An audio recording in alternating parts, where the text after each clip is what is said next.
হাসিনার 15টি বছর, এই 15টি বছর কি জুলুম, কি অত্যাচার, কি নির্যাতন, নিপীড়ন হয়েছিল। এই 15টি বছরে শত শত নেতাকর্মী হারিয়েছি আমরা বিএনপি পরিবার।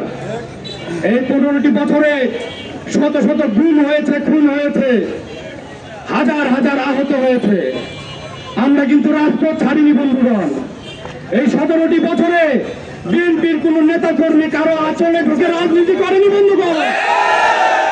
এই 17টি বছরে আমরা কেউ ছাত্রলীগ পরিচয় দিয়ে এই 17 বছরের সুযোগ সুবিধা নিয়ে আবার সুসময়ে বেশ পাল্টে আরেকটি দলে নেতা হিসাবে আত্মপ্রকাশ করেনি বন্ধুগণ।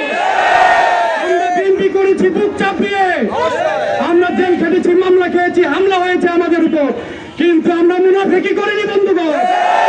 আমরা অতীতে মুনাফিকি করিনি, আগামী দিনেও মুনাফিকি করবো না ইনশাআল্লাহ। আমরা এই অল্প কয়েকদিনে দেখতে পাচ্ছি যে ঐক্য নিয়ে গোটা বাংলাদেশে আপনার জনসাধারণকে সাথে নিয়ে আমাদের সামনে উপস্থিত সাংবাদিক বৃন্দ, আবার বৃদ্ধ বনিতা, ব্যবসায়ী, শিক্ষক, ছাত্র সকলে মিলে এই স্বৈরাচার শেখ হাসিনাকে হটিয়েছি। সুফল একা দাবি করি না বন্ধুগণ, কিন্তু একটি পক্ষ তারা মনে করে তারাই এই স্বৈরাচার সরকারকে হটিয়েছে। আসলে সেটি ভুল। তাদের পাশে বিএনপির মতো বৃহৎ শক্তি যদি না থাকতো তাহলে এই স্বৈরাচার শেখ হাসিনাকে এই বাংলাদেশের মসনদ থেকে কোনোদিনই হটানো যেত না বন্ধুগণ। সেদিন এই রাজপথে হাজার হাজার শহীদের মধ্যে আমাদের বিএনপির 450 জন শহীদ হয়েছে। হাজার হাজার নেতা কর্মী এই আন্দোলনে আহত হয়েছে, বন্ধুত্ব বরণ করেছে।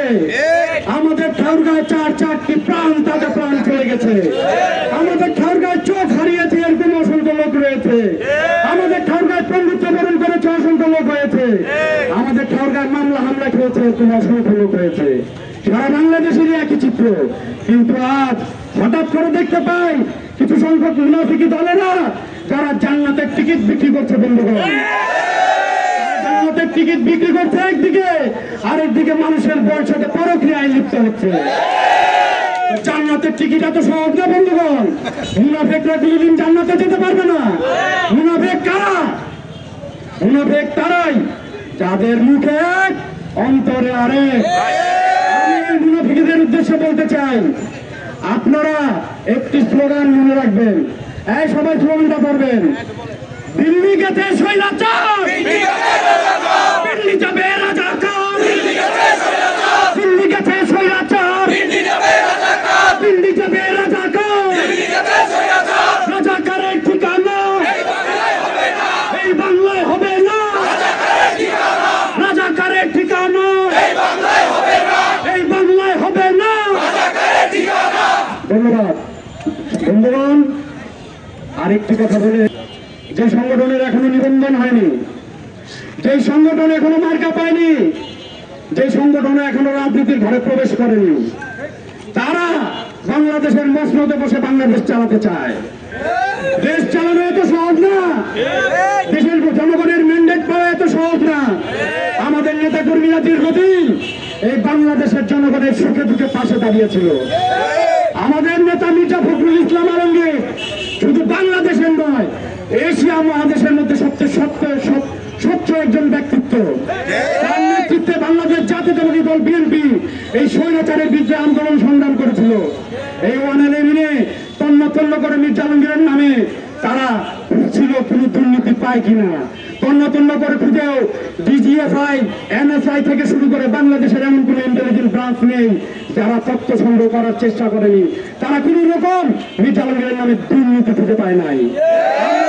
নেতৃত্বে রাজনীতি করি।